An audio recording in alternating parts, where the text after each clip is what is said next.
4 years after suffering one of the worst economic crises in its history, Sri Lanka has been classified as upper middle income country by the World Bank.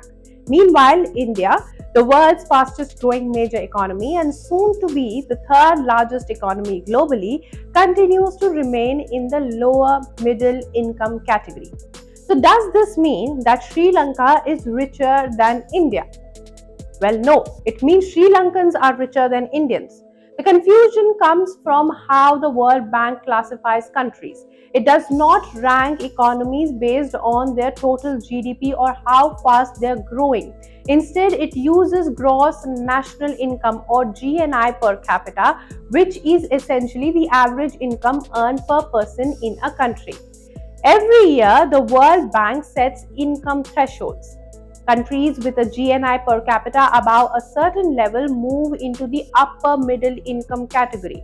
This year, Sri Lanka crossed that threshold, while India remained below it. So, why the difference? Well, the biggest reason for this is the population. India has a population of more than 1.4 billion people, while Sri Lanka has only around 22 million. Even though India's economy is nearly 40 times larger, the wealth is spread across far more people, keeping the average income lower. Think of it like a pizza. India has a much bigger pizza, but it's being shared among many more people. Sri Lanka has a smaller pizza, but far fewer people are sharing it. So there's another problem in this. Sri Lanka's upgrade doesn't mean that it's suddenly becoming a rich country overnight. The country is actually recovering from its devastating 2022 economic crisis.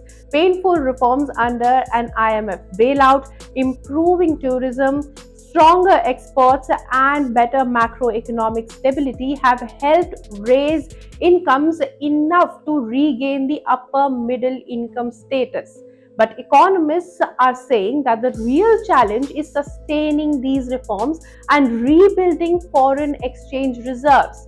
As for India, the story is very different. India's economy continues to grow rapidly, but lifting the average income of over 1.4 billion people takes much longer. To move into the upper middle income category, India needs sustained economic growth, higher productivity, more manufacturing jobs, and rising wages across a much larger population. According to the SBI research, India could achieve upper middle income status by around 2030 if current growth trends continue. So, is Sri Lanka richer than India? Well, Sri Lanka becoming an upper middle income country doesn't mean that it has a bigger or stronger economy than India. It simply means that, on an average, income per person has crossed the World Bank's threshold. If you like this video, then like, share and subscribe to ET Now.